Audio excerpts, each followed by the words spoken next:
Assalamualaikum warahmatullahi wabarakatuh. Terima kasih yang sudah mengunjungi channel kami. Dalam kesempatan kali ini saya akan mencoba kembali membahas soal P3K, kompetensi teknis untuk guru sekolah dasar. Soal yang keenam, Pak Andi mengadakan ulangan dengan KD menentukan hasil operasi bilangan bulat. Dari 32 siswa, ternyata 22 siswa yang tidak tuntas KKM. Apa yang sebaiknya dilakukan Pak Andi? A. Mengadakan pengayaan kepada 10 siswa. B. Mengadakan remedial untuk 22 siswa di bawah KKM. C. Melakukan pembelajaran ulang dengan media dan metode pembelajaran berbeda.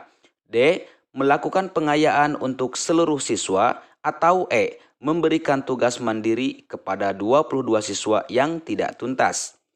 Kita perhatikan pembahasannya. Di sini aturan remedial jika presentasi peserta remedial, misalkan yang tidak lulusnya 0% sampai 19%. Nah, ini bimbingan individu ya, tugas mandiri atau tutor sebaya. Kemudian apabila yang tidak tuntasnya 20% sampai 49%. Nah, ini masuk pada bimbingan dalam kelompok belajar. Kemudian yang tidak lulusnya misalkan di atas 50%. Nah, ini harus mengadakan pembelajaran ulang ya. Nah, di sini kita lihat ya, presentasi tidak tuntas penghitungannya. Tadi dalam soal ada 22 siswa yang tidak tuntas KKM. Berarti cara menghitungnya 22 dibagi 32 dikali 100%. Maka yang tidak lulusnya 69%. Nah, di sini kita perhatikan pelaksanaan pembelajaran remedial disesuaikan dengan jenis dan tingkat kesulitan yang dapat dilakukan dengan cara yang pertama, pemberian bimbingan secara individu. Hal ini dilakukan apabila ada beberapa anak yang mengalami kesulitan yang berbeda-beda, sehingga memerlukan bimbingan secara individual. Bimbingan yang diberikan disesuaikan dengan tingkat kesulitan yang dialami oleh peserta didik. Kemudian yang kedua, pemberian bimbingan secara kelompok. Hal ini dilakukan apabila dalam pembelajaran klasikal ada beberapa peserta didik yang mengalami kesulitan sama. Kemudian yang ketiga, pemberian pembelajaran ulang dengan metode dan media yang berbeda. Pembelajaran ulang dilakukan apabila semua peserta didik mengalami kesulitan. Nah, tadi dalam soal ada 22 siswa yang tidak tuntas. Berarti ini masuknya kepada hampir semua ya. Hampir semua siswa mengalami kesulitan. Maka yang perlu dilakukan adalah pemberian pembelajaran ulang dengan metode dan media yang berbeda. Ya, jadi jawaban yang tepat untuk soal yang keenam ini adalah melakukan pembelajaran ulang dengan media dan metode pembelajaran berbeda. Selanjutnya soal yang ketujuh. Hasil pengolahan nilai bahasa Inggris oleh Pak Rudi menampilkan bahwa dari 32 siswa kelas 7 ternyata 28 siswa memperoleh nilai di atas atau mencapai KKM. KKM yang ditetapkan untuk pelajaran bahasa Inggris adalah 70 dan 4 siswa mendapat nilai di bawah KKM yang ditetapkan. Dari ilustrasi di atas, penilaian yang demikian disebut penilaian A. Penilaian acuan patokan. B. Penilaian acuan norma. C. Penilaian objektif. D. Penilaian terpadu. Atau E. Penilaian menyeluruh. Nah, kira-kira mana jawaban yang tepat? Kita perhatikan mengenai pembahasannya. Yang pertama, penilaian acuan patokan ya, merupakan suatu cara menentukan kelulusan siswa dengan menggunakan sejumlah patokan didasarkan pada batas kelulusan atau KKM. Nah, tadi dalam soal Pak Rudi ya menetapkan KKM-nya adalah 70. Nah, berarti ini masuknya kepada penilaian acuan patokan. Patokan yang ditentukan oleh Pak Rudi ya untuk batas minimal ya nilai bahasa Inggris adalah 70.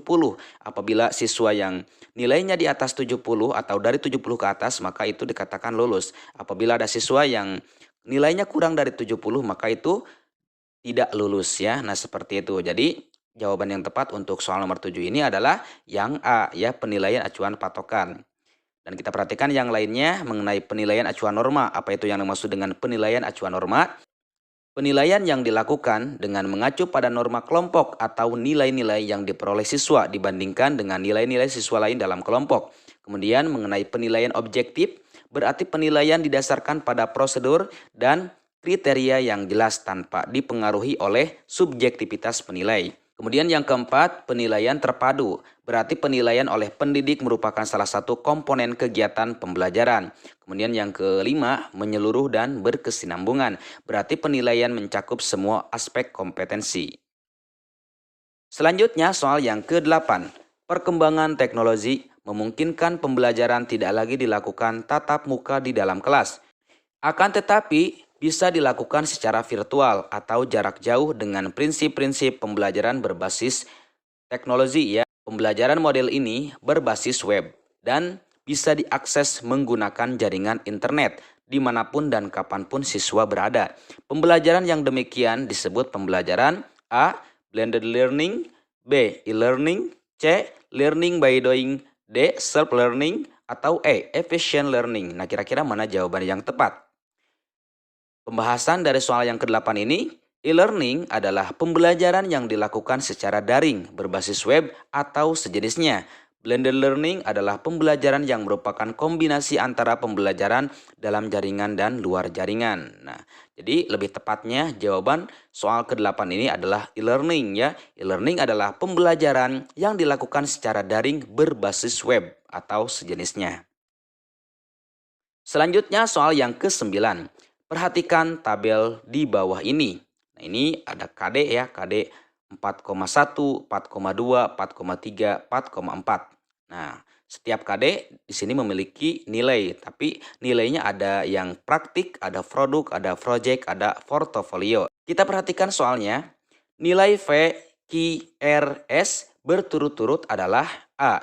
87, 70, 92, 79, B. 87, 75, 92, 79, C.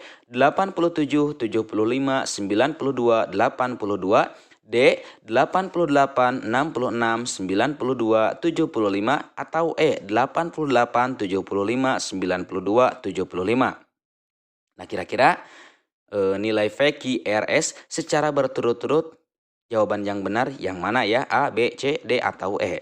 Nah, kita perhatikan yang kolom 4,1. Karena hanya ada satu jenis penilaian, maka kita tentukan ya untuk V, nilai P di sini adalah 87 ya. Nilai praktik dalam kolom 87. Kita tuliskan nilai V-nya adalah 87. Kemudian yang KD 4,2 ada dua penilaian. Jadi ada dua penilaian tapi dalam satu jenis penilaian yaitu praktik. Maka pilih yang paling baik. Nah, yang paling baik di antara 66 dan 75 adalah 75. Jadi kita tentukan untuk Q-nya adalah 75. Kemudian yang KD 4,3 hanya ada satu penilaian. Ya, kita perhatikan yang ada di project. Nah, hanya ada satu penilaian yaitu 92. Maka kita tentukan nilai R adalah 92. Kemudian KD 4,4 memiliki dua jenis penilaian yang berbeda. Nah, tapi berbeda ini ya, maka hasil akhir penilaiannya adalah dirata-ratakan. Jadi ada dua jenis penilaian ya, ada di produk, ada project. Nah, cara menentukan berapa nilainya kita merata-ratakan. Rata-rata dari 75 dan 82 adalah 78,5 dan dibulatkan ya menjadi 79. Jadi nilai V adalah 87, nilai Q 75, nilai R 92, dan nilai S adalah 79. Jadi jawaban yang tepat untuk soal yang ke-9 ini adalah B. 87, 75, 92, 79. Selanjutnya soal yang ke-10. Langkah-langkah menulis soal tes uraian sebagai berikut kecuali. Nah, A. Melakukan analisis KI dan KD serta indikator. B. Mendefinisikan tujuan-tujuan pembelajaran dan lingkup bahan ajar yang mestinya diungkap. C. Menyusun kisi-kisi. D. Membuat atau menulis soal. Atau E. Membuat pedoman penskoran. Nah, kira-kira mana jawaban yang tepat? Kita perhatikan ya pembahasannya. Di sini dijelaskan langkah-langkah menulis soal tes uraian. Yang pertama, mendefinisikan tujuan-tujuan pembelajaran dan lingkup bahan ajar yang mestinya diungkap. Nah, poin ini ada pada jawaban B.